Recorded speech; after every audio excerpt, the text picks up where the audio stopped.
예, 오늘은 예레미야 애가 4장 말씀입니다. 예레미야 애가 4장 1절부터 10절까지 말씀입니다. 구약성경 1148쪽에 있습니다. 구약성경 1148쪽 예레미야 애가서 4장 10절까지 한 절씩 저와 여러분이 교독하겠습니다. 예레미야 애가 4장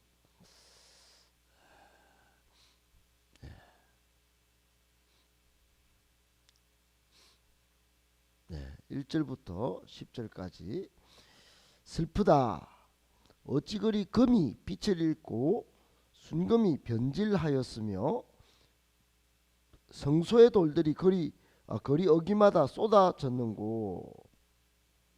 순금에 비할 만큼 보배로운 시온의 아들들이 어찌 그리 토기장이가 만든 질항아리 같이 여김이 되었는고. 들깨들도 젖을 주어 그들의 새끼를 먹이나 딸 내 백성은 잔인하여 마치 광야의 타조 같도다. 목말라서 혀가 입천장에 붙으며 어린 아이들이 떡을 구하나 떼어줄 사람이 없도다. 맛있는 음식을 먹던 자들이 외롭게 거리거리에 있으며 이전에는 붉은 옷을 입고 자라난 자들이 이제는 거름더미를 안았도다. 전에 소돔이 사람의 손을 대지 아니하였는데도 순식간에 무너지더니 이제는 딸 내 백성의 죄가 소돔의 죄보다 무겁도다. 전에는 존귀한 자들의 몸이 눈보다 깨끗하고 젖보다 흰며 산호들보다 붉고 그들의 윤택함이 갈아서 빛낸 청옥 같더니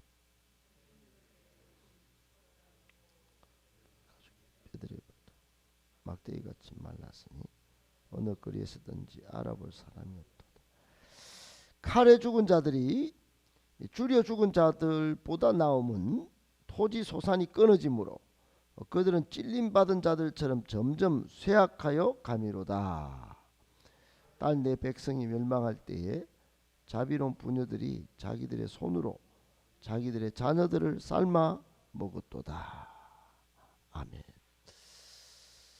네, 반갑습니다. 오늘 주신 말씀을 본문을 보고 세 가지로 말씀을 좀 정리하고 하나님 말씀의 뜻을 좀 살펴볼까 합니다. 첫 번째, 실패의 원인을 잘 분석해야 합니다. 여러분, 실패의 원인을 잘 분석하는 사람이 그 실패를 딛고 일어설 수 있는 사람이 됩니다. 사람들이 한 번쯤은 실수를 안 하거나 또 실패를 경험하지 않는 경우가 없어요. 대부분 인생에 찾아오는 경쟁의 순간에 실패를 경험하고 또 실수할 때도 있고 그렇습니다. 2002년도에 우리나라에 히딩크라는 감독이 왔는데 왜 동남아 축구가 이렇게 세계 축구에서 경쟁에 지는가? 왜 그 16강에도 동남아 일본을 비롯한 사우디 뭐 이란 우리나라를 비롯한 이런 나라들이 월드컵에 많이 가는데 경기 한 번을 이겨가지고 16강에는 왜 못 오르는가? 그 분석을 했어요. 그 실패한 분석의 제1원인이 뭐냐면 기술은 있는데 기초 체력이 안 된다 였어요. 그전에는 대한민국의 많은 감독들이 반대로 이야기했답니다. 반대로 너거는 기술이 부족하다. 기술이 서구의 축구 선수들 봐라. 기술이 좋다. 어차피 덩치로는 안 된다. 덩치로는 체력은 어차피 안 되니까 기술로 이겨야 된다. 그렇게 이야기했는데 이 히딩크 감독은 아니다. 기술은 뭐 그거다. 기술이 중요한 게 아니다. 축구는 혼자 하는 게 아니고 11명이 뛰는 건데 기초 체력이 중요하다. 그래가지고 걔들의 나중 4강까지 올라갔잖아요. 걔들이 이제 말하는 걸 보니까 입에 진짜 단내가 나도록 그렇게 뛰었답니다. 건성건성 뛰던 이동국이나 이런 애들은 기술은 좋아도 다 탈락했어요. 탈락. 여러분 실패 원인을 분석하니까 16강을 넘어서 8강을 넘어서 4강 신화를 이뤄낸 거예요. 옛날에는 스포츠 선수들이 실패를 해도 뭐 별 분석력이 없었어요. 근데 요즘은 과학적으로 엄청난 분석을 합니다. 그래서 실패 원인을 다 없애요. 어제 우리나라뿐만 아니고 동남아시아에서 육상에서 높이뛰기에서 우리나라 선수가 우상혁 선수가 우승을 했어요. 높이뛰기에서 거의 이 세계에서 따라오는 사람이 없었어요. 여러분 육상에서 우승을 한 거는 마라톤에서야 우리가 송기정 뭐 황영조 뭐 이런 이봉조 이런 선수들 우승을 했지만은 높이뛰기나 뭐 이런 데서 우승이라고 하는 생각도 할 수 없고 상상도 할 수 없었는데 이 친구가 우승을 한 겁니다. 여러분 이게 전부 실패할 수밖에 없는 그런 환경 속에서 분석을 해가지고 그렇게 기록을 낸 겁니다. 여러분 예레미야 애가 우리가 지금 살펴보고 있는데 4장까지 올 때 1장 2장은 얼마나 이스라엘 백성들이 비참하게 지금 나라가 쫄딱 망하고 성벽이 망하고 전부 굶어 죽을 그런 상황들을 비참하게 적어놨는지요. 예레미야도 눈물을 흘리고 슬프다 슬프다 오늘 또 슬프다 그래요. 계속 그러면서 이제 3장에는 우리가 봤듯이 그래도 하나님께 희망이 있다. 그리고 이제 예레미야가 희망을 선포하고 하나님의 성실하심과 하나님의 그 긍휼과 자비를 노래하면서 약간 슬프긴 슬픈데 하나님께 희망을 두면서 3장을 왔다가 다시 4장에 와서는 또 슬픈 거예요. 또 뭐가 슬프냐 보니까 이게 뭐 지금 막 길거리고 뭐고 막 그동안에 누리던 모든 영화가 다 끝나버린 겁니다. 그래서 이제 이게 예레미야가 한 번 더 살피는 겁니다. 한 번 더 이런 비참한 비극이 어디서 왔나? 어디서 왔겠습니까, 여러분? 두 가지 이유가 있는데 하나는 근본적인 이유 이스라엘 백성이 지은 죄 때문이다. 죄 때문에 이 백성들이 하나님이 아닌 아수를 쫓고 바벨론을 쫓고 강대국을 막 쫓아다니는 거예요. 한국도 마찬가지입니다. 여러분 자꾸 미국 눈치 보고 중국 눈치 보고 러시아 눈치 보고 일본 눈치만 본다면 한국은 또다시 지정학적 위치 때문에 어려울 겁니다. 그런데 하나님이 보호하사 지금 100년째 이 교회들이 막 생기고 세계에서 유례없는 교회가 생기고 신자들이 생기니까 하나님이 돌봐주셨다. 이거 외에는 설명이 안 됩니다. 설명이. 그게 여러분 이스라엘 백성들이 지은 죄 때문에 하나님의 앞에서 이렇게 진노를 받아서 비참하게 됐다. 이게 제일 원인이고 두 번째는 지도자들이 지은 죄 때문입니다. 지도자들이 하나님을 안 따랐다. 하나님을 무시했다 이거예요. 여러분 지도자들이 말씀을 먼저 잘 들어야 됩니다. 종교 지도자들이 타락하면 이제 방법이 없습니다. 또 특별히 우리 교인 성도들이 여러분 바로 서지 않으면 세상은 희망을 발견할 수도 없고 찾을 길도 없습니다. 오늘 예레미야가 다시 슬프다 하면서 막 검이 변해서 막 지금 막 이상한 변질되고 이런 모든 것들을 지금 적어놓은 이 비참한 비극의 결과는 문제는 원인은 죄 때문이다. 타락 때문이다 하는 거 여러분 그래서 바로 서자는 그런 이야기를 우리가 오늘 봤습니다.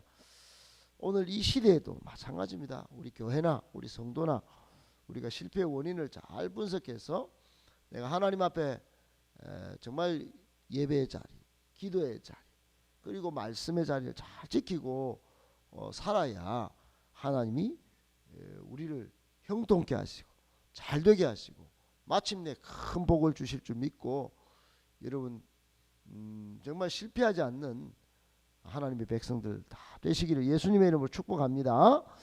아멘. 두 번째, 제 결과는 비참한 것입니다. 여러분 1절부터 10절 오늘 우리가 읽었는데 하나님께서 내리신 패망의 징계 때문에 성도가 얼마나 추락할 수밖에 없었는지 그 낱낱이 적어놨어요. 금이 빛을 잃고 순금이 변질되고 성도들이 막 막 들깨가 타져갖고 심지어는 나중에 다 굶어서 지금 오늘 뭐 두 구절에 걸쳐서 막 굶어서 죽는, 또 굶어서 아이를 삶아 먹는 10절에는요.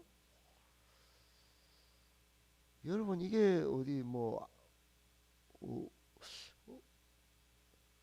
이 실제로 일어난다면 이게 너무 비참한 비극적인 일인데, 지금 우크라이나 한 도시를 러시아 군대들이 막 꼼짝 못하게 10일 동안 묶어놓고 포격을 퍼부으니 그 도시에 있는 사람들이 아무것도 못 먹고 전기 끊기고 물 끊겨서 10일째 그렇게 비참하게 있다. 그래서 이건 전쟁 범죄다. 젤린스키 대통령이 그렇게 말하고, 그리고 미국의 바이든 대통령도 푸틴은 전범자가 됐다 이렇게 막 선포하고 막 그렇게 이야기하고 있죠. 여러분 굶어 죽는 건 진짜 너무너무 비참한 것입니다. 이게 다 원인이 뭐냐? 죄 때문에 벌어진 거다. 옛날에는 번영했는데 이 지금은 이 처참하고 충격적인 실상의 원인이 죄 때문이다. 여러분 창세기 3장에 보면 에덴 동산에 먹을 게 얼마나 많았겠어요? 여러분 창세기 1장 2장 읽어보면 에덴 동산은 풍성하게 거지 없었습니다. 아담이 새를 보고 막 그 식물과 동물의 이름을 짓는 거 보면 막 한도 끝도 없습니다. 너무 먹을 게 많고 너무 막 보기에 좋고, 그런데 죄가 딱 들어오자마자 엉겅퀴가 생기고 막 고생은 다 해야 되고, 그 좋은 에덴 동산 쫓겨납니다. 쫓겨나요.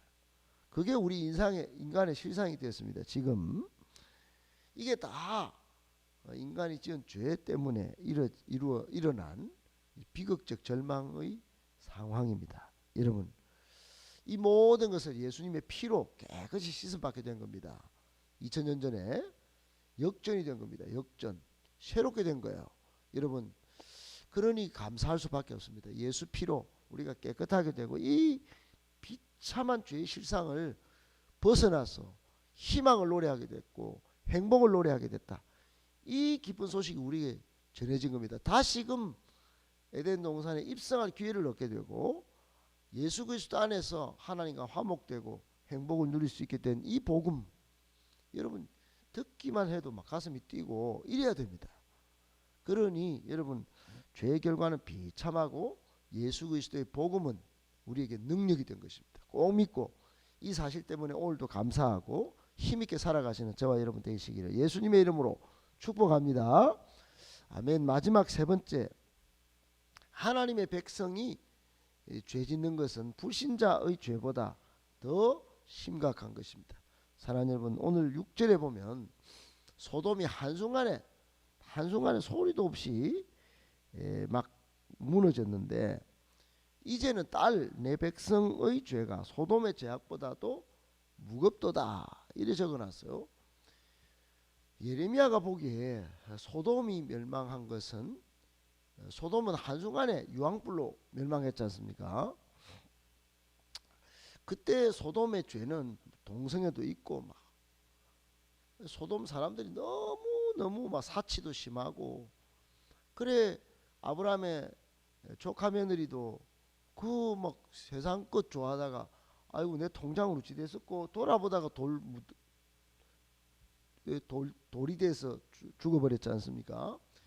그런데 예레미야가 보기에는 이 소돔 사람들이 지었던 죄보다도 지금 하나님의 백성인 이스라엘 백성이 지은 죄가 하나님 앞에 더 죄는 똑같겠죠. 하나님 앞에 벌받는 징계를 받는 죄의 성질은 똑같을 텐데, 예레미야가 보기에는 이스라엘 백성들이 첫 번째는 하나님의 선택받은 백성이고 두 번째는 특권이 있는 하나님의 자녀인데 죄를 지었으니 이건 더 엄중하다 이렇게 보고 이렇게 적은 거겠죠. 여러분 이거는 오늘 우리도 똑같이 적용돼야 할 문제입니다. 세상 사람들보다 우리가 훨씬 선합니다. 우리가 훨씬 마음과 양심에 정말 뭔가 순수함이 있습니다. 그런데 여러분 조금이라도 지은 죄가 있다면 하나님 편에서 생각해야 됩니다. 하나님의 백성들을 하나님의 은총을 입고 예수 그리스도의 피로 깨끗함을 입은 성도가 짓는 죄는 그런 면에서 세상 사람들보다 조금 마음 선하고 또 순수하다 할지라도 더 끔찍한 고통을 당할 수밖에 없는 그런 죄가 될 것이다 하는 것 때문에 엄중한 것입니다. 여러분 꼭 기억하고, 그러나 하나님은 죄사함의 은총을 주십니다. 만일 우리가 우리 죄를 자백하면 하나님은 미쁘시고 의로사 우리 죄를 깨끗하게 하실 것이요 우리를 모든 불의에서 건져내시는 거예요. 꼭 기억하시고, 여러분 정말 하나님 앞에 이렇게 기도할 때 하나님 우리의 죄를 용서해 주시옵소서, 교회와 이 한국 사회가 끝도 없는 죄에 빠지지 않도록 항상 불꽃 같은 눈동자로 지켜 주시옵소서, 그렇게 기도하면서 정말 불신자가 겪는 그런 고통보다도 더 끔찍한 고통을 우리가 겪지 않도록 우리의 마음의 성결을 또 우리 삶의 거룩함을 유지해 나가야 될 것입니다. 꼭 기억하시고 오늘도 그렇게 기도하며 하루를 복되게 살아내시는 저와 여러분 되시기를 예수님의 이름으로 축복합니다. 아멘.